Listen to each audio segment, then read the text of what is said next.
Welcome to the Pharmacy Inspection Podcast, where we discuss topics related to sterile and non-sterile compounding pharmacy in an effort to promote compliance and increase quality. The Pharmacy Inspection Podcast is a member of the Pharmacy Podcast Network, delivering quality and meaningful conversations and discussions about our pharmacy industry and the critical role pharmacists play in our healthcare systems. Learn more at pharmacypodcast.com. Please welcome your hosts, Brian Prince and Seth DePasquale.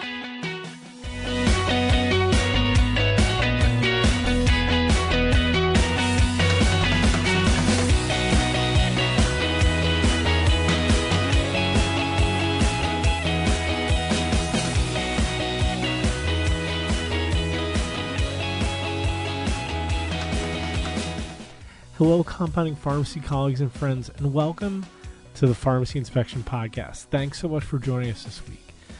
Apologies for the hiatus Brian and I had taken for the last couple of weeks, but between work and life, as I'm sure you can empathize, things have just gotten extremely busy. Either way, though, this week we continue our compounding conversation, and this week is a big one. There was a revision to 795 that came out, and subsequently a webinar that was held by the USP Compounding Committee to field questions and concerns about the revision. I've seen some discussions on Facebook groups and various listservs and received emails myself, but Brian especially has received quite a few emails from people sharing their concerns. So Brian, tell us a little bit about some of those questions you've gotten. So I had a couple of emails recently from colleagues asking if Seth and I were going to comment on the USP 795 proposed chapter, or if we were going to even have a guest that could come on and speak to it. So I thought, you know what, this would be a good topic for us to go ahead and talk about this week. If you missed it, on Friday, April 20th, USP hosted a WebEx forum with an open mic style. And what that means is it was actually like a chat or a message board that you could type questions into and engage actively with the expert committee. And Bob Shrewsbury and Gigi Davidson were the two from the expert committee that were there. And Bob actually walked through the 795 proposed chapter and actually carried the majority of the conversation. And Gigi would kind of come in and out and give commentary on various things, especially during the Q&A time. But there was some interesting parts of that. There was a history at the very beginning. It kind of went a little bit long, but it was very interesting because I didn't actually know that USP was established in 1820 by physicians who they would travel around the country and they would see medicines called by different names with different strengths and consistencies, and that they decided to unify a system. So it's actually one of the oldest institutions that's been established in the U.S. And so I kind of found that to be very interesting that just wasn't something somebody dreamed up in 1978 with a group of academics. It actually has some real history to it. So anyway, it was really good. And so what Seth and I are going to do on this episode is we're just going to hit some of the highlights. There was so much meat on that bone for us to unpack and talk about. So we're just going to kind of hit a couple of issues and maybe we'll carry the conversation. We'll see how the conversation goes. But Seth, go ahead and jump in there. Don't let me take this whole thing away from you. Yeah, absolutely. So, unfortunately, I actually didn't really listen to the entire webinar. It has been a busy 2 weeks between the pharmacy and being the solo dad at home. It has just been really busy. But I've read through the USP 795 revision. I've seen a lot of the things that people I feel like are concerned about. I guess I come at this in a little bit different tack. I own my own business, or co-own my own business, I guess. And we just kind of do what we have to do to keep on keeping on. I think some of the things that were brought up during the USP presentation aren't terribly, for lack of a better word, they're not terribly difficult to get through. And I think the biggest hurdle, and Brian, you can kind of jump in on this. The biggest hurdle I think that surprised a lot of people is the engineering controls. and having to actually have the engineering controls in place for even just crushing tablets and things as simple as that. Again, this is only in revision form at this point, so it's nothing's final, and there's always really long comment periods and other revisions. So obviously this is by no means, I feel like, going to be the chapter in its final form. But Brian, what did they say? Because I think that's probably going to be a big question on everybody's mind in terms of what if I'm doing 1 or 2 prescriptions a week, and this is just a small part of my business. Am I really going to have to go to town with all these primary engineering controls, powder containment hoods, and having separate areas and all this stuff? What was the USP's take on that? And then tell me your Brian Prince's take on that as well. Yeah, so let's talk about primary and secondary engineering controls. The primary engineering control, of course, is going to be the hood, which we call the CVE, which is containment ventilated enclosure, which could also be called the powder hood, which could also be a biological safety cabinet, which is generically called a hood. And the question is one of the first questions that actually came up from the audience was, can I use the same hood for hazardous drugs and non-hazardous drugs? And that's kind of an interesting question, because we've encountered this question so many times at various conferences and client conversations and things. I have this conversation fairly frequently. And so I was interested to hear how Bob and Gigi were going to kind of jump on that one. And they said exactly what I guess a consensus group of consultants have come together and says the answer is no, they really shouldn't. And there's a couple of different ways to look at that. It is best practice to separate, moving forward, hazardous drugs and non-hazardous drugs. Imagine that the State Board of Pharmacy at some point in the future is probably going to have to deal with the fact that there is a hazardous drug preparation, assuming that state has adopted USP 800. And so when something is prepared in a hazardous drug room, is the state board going to say, well, is there going to be a smaller font on the prescription label that says, hey, contains hazardous drugs, prepared in a hazardous drug room? How are they going to handle that? And then is that going to be an ancillary sticker? Is it going to be a smaller font? And so imagine being at the front counter and telling Miss Smith, hey, by the way, your kitty cat tuna flavored, very simple prep medicine has this ancillary sticker on it, it says hazardous on it. And you say, well, yeah, we prepare that in a hazardous drug room, or what if it's a kid's troche or, a grape flavored whatever for a child, and then it has that ancillary sticker or it says hazardous whatever on it? It's going to be a difficult conversation, but let's kind of park that just for a second. Imagine that you prepare magic mouthwash and very simple veterinary preparations inside of a hazardous drug room.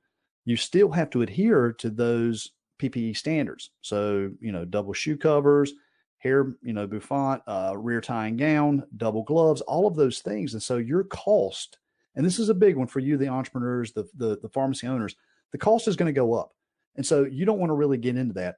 Plus, let's talk about now the secondary engineering control, which is considered the room. 1795, it doesn't say that you need a room. And there's been a lot of misinformation floating out there. And I saw a post not too long ago on one of the social medias, 795 the new proposal is going to put us all out of business. Well, that's not true, because Bob actually said it has to be a designated area, which means it's a piece of a countertop where you do that particular compounding, right? So you're preparing a magic mouthwash. And what they're saying is that during that time, because another question came up, said, well, can we use that? Say we only, compound on Tuesday afternoons because we're a small community pharmacy and we do very little compounding whatsoever. Can we use that designated space for other administrative or whatever tasks? And the answer is no. That space, that piece of counter, that area, whatever it is designated for compounding. And so it's almost like having a compounded segregated area of sorts, but on the non-sterile side is really what I'm talking about. And Seth, you actually have firsthand kind of account of this, what it means to have a designated 795 space, right? Yeah. So, just before we got on, I was telling Brian that I had a VPP, the National Association of Board of Pharmacy inspection, just recently, last month. And while we have a designated, room or I shouldn't even say room. Brian had it right the first time when he said area, off to the side that's not really in the direct path of the general pharmacy area. And I didn't necessarily have anything separating it in terms of, like a line of demarcation like you would have in the anteroom of your sterile area. So, we could kind of just freely walk back and forth in that area. There's actually a sink in that area, so sometimes we will go over and use that sink. So one point that they did make is that, like, all right, if you're gonna go into that area, it should really be set up like a line of separating your compounding area from your non-compounding area, like the general pharmacy dispensing area. So it was actually a pretty easy fix. I already have a hood over there, a powder containment enclosure that we use to weigh powders and compound in.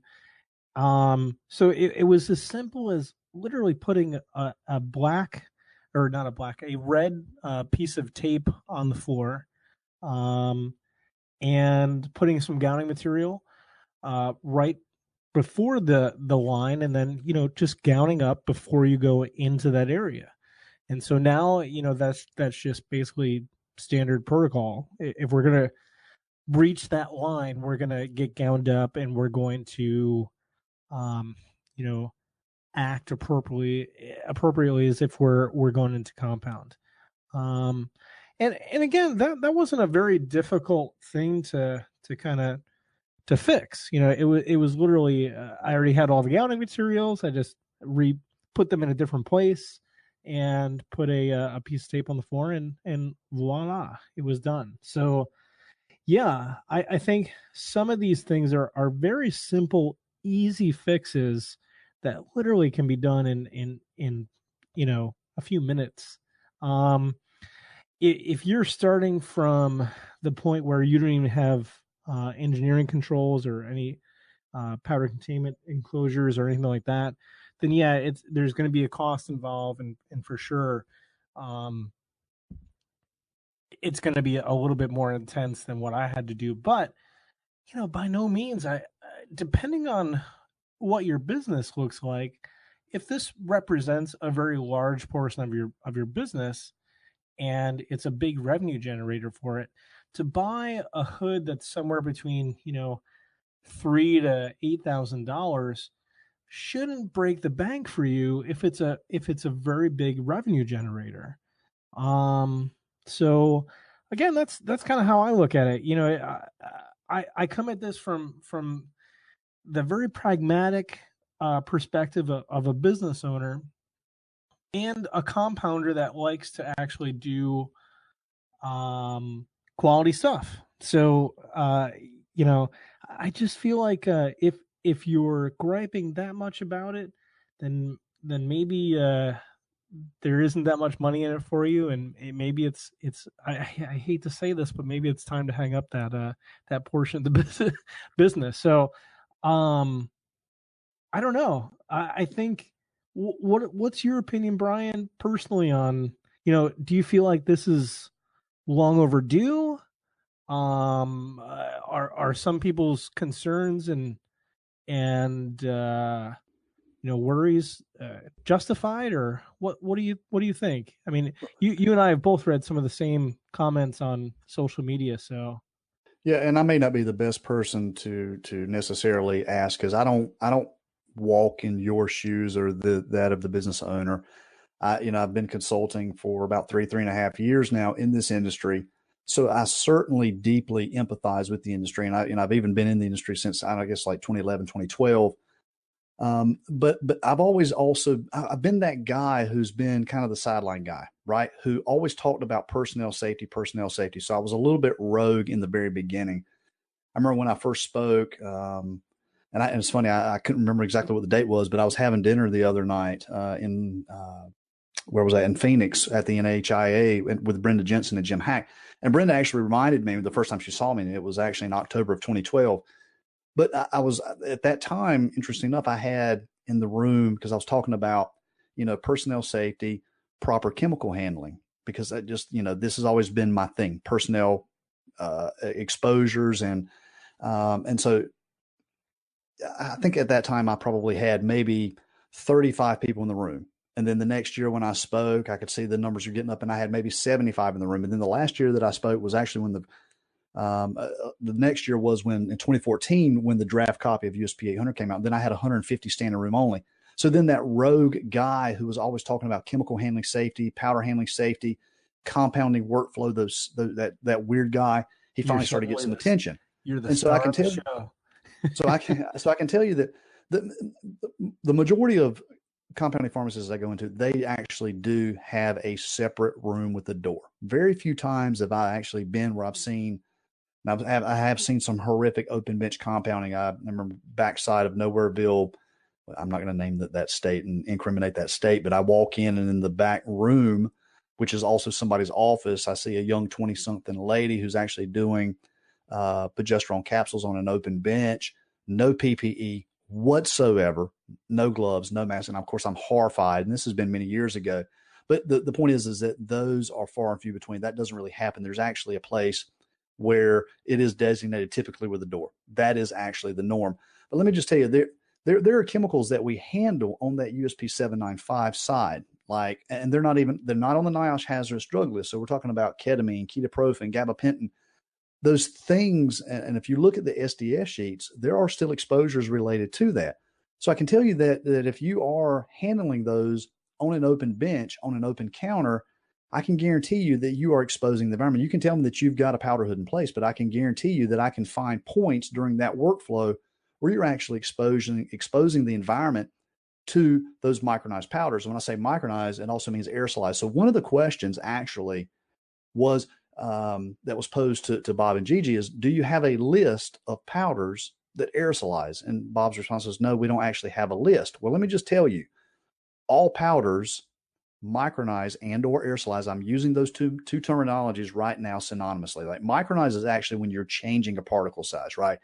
But if you've ever opened a container of powder and it is a micronized powder, and you open up the lid on the container and you stand there and you actually watch it, you may actually see a plume, because there's a pressure differential between what's happening inside of that container and what's happening in the room. And naturally, those powders are going to plume outward. Let's call that aerosolize / micronize. Again, a synonymous term. Now, what happens with that is there's exposures. Even if you're opening the containers inside, you're still probably bringing dirty gloves out. And then what happens is if you don't have a designated room, a designated space, those powders are then going to get pushed around to wherever they want to go. That's called Brownian motion. And powders are going to go where they want to go, whether it's in your breathing zone, whether it's into the returns and then recirculated back to the retail area, over to where people are consuming food. It's an unpredictable manner. So the folks that are given such a heavy pushback, I think on 795 right now on the proposed, is really on the BUD side. So instead of us getting so knee deep in my passion, which is, the engineering side, it's really, the argument is really on the BUD side. And so let me kind of squash that, and I'll let you jump in, Seth, because this is really your thing. What was determined about the BUDs, because everybody thought, well, wait a minute, I got to start sending out all these samples and I can only get 90 days. Well, by the time I get the sample back from the lab, and by the time I get it to the patient, they're not going to have 90 days left on it. And so it was actually determined that if there is a stability study that is published, and Bob during that USP gave examples of where you can find published data for stability studies that would help extend those BUDs. So that's where some of the concern is. And yes, I realize that paying for lab testing is expensive. I get that, but I've actually been pushing for that for years. But I'm going to park just for a second before I go off on that tangent and let Seth jump in here. Yeah, so this is something that is, I suppose, near and dear to my heart, because the 797 BUDs and now 795 BUDs are getting completely revamped, and it definitely, I mean, it totally affects my business. What we're talking about really, in the majority of my business, honestly, people is sterile. So that's my world. I live in about a 90% sterile, 10% non-sterile world. So I'm definitely more concerned about the sterile stuff, but the non-sterile is definitely. I mean, they're cutting their BUDs down from, um, in some cases 90 days down to 30, and it's scary. And what we're talking about with sterile, I know that I can talk firsthand about the sterile stability studies, and again, let me just say, the only true way to extend beyond use dates is to do a true stability study, and therein lies the rub. So what is this? What is a stability study? First of all, so I wrote a little article about that because I myself, um, I looked on the internet at one point and I was like, well, what is a stability study? What does it mean to have this? And I really just feel like I found a whole bunch of contradicting information. It was really confusing. I asked a whole bunch of people, and I was able to over several months' time figure it out, piecing together FDA documents and USP documents that, at least for a sterile product, the stability study involves for the most part a force degradation study, basically meaning that you're going to take your product, you're going to heat it, and you're going to see how much each of the components within the product break down and what they break down to. I imagine 795 with the non-sterile stuff, it's along the same it's along the same lines in terms of what you're looking for, because really with non-sterile there are still components of drugs that I suppose are not even drugs, or even excipients that could become hazardous to people's health. Let's look at PEG, polyethylene glycol.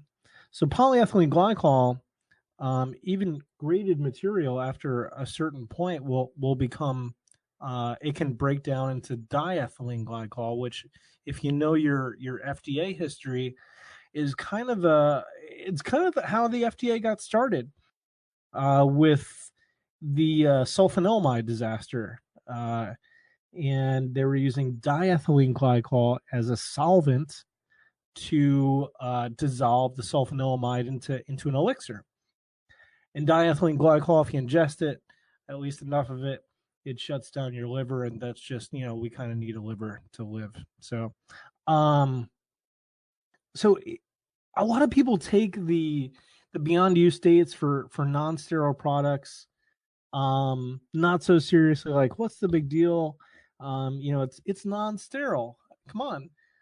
But you have to realize that some of these things are you're dealing with drugs that have expiration dates, and they have expiration dates for reasons, and even some of the things in terms of the excipients that are not drugs, that are not necessarily active ingredients, they can break down and have deleterious effects to your patients. So, and in terms of the aqueous form, so I feel like I'm gonna say this, and everybody probably already knows this, but aqueous stuff, that's if there's any water in there, obviously that's like the foundation for life, and bacteria can start building up and growing in that.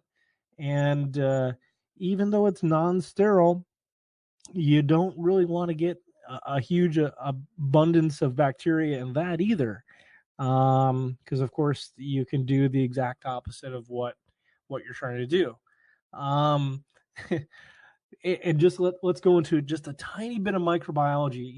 Your basic bacteria is going to have a mitosis time or splitting time of maybe 20 minutes, 30 minutes, 40 minutes. So every 20 or 30 minutes, that bacteria, if there is any bacteria in there, is going to double.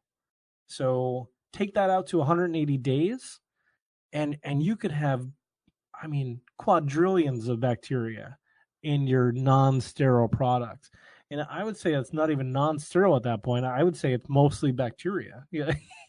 You're talking about like some kind of a probiotic at that point almost, but it might not be very, very good for your health. So, yeah. So what's interesting is that you've just brought up a point that the committee themselves, or the two that were on there, and I want people to feel like I'm beating these folks up, because I'm absolutely not. But the committee actually did not have real evidence of microbial instability in common things such as like a preserved system of like a cream, right? And how that actually could bring a threat on. And one of the responses, I can't remember which person on the committee that spoke, was they talked about the causation of mold to grow. If you've got humidity issues or those water based, and so there was how can it contribute to a person's existing allergies? So there was a lot of subjectivity that was discussed back and forth, but there was really not a solid hard case. And this, so that actually created an email chain. I'm part of another consensus group that started discussing this and some other things. And that was one of the big things that came up, is that, and that's always the argument. Well, how do we know that, certain drugs cause certain allergic or acute responses or whatever the case is? Are they onesie twosies? Are they reported cases?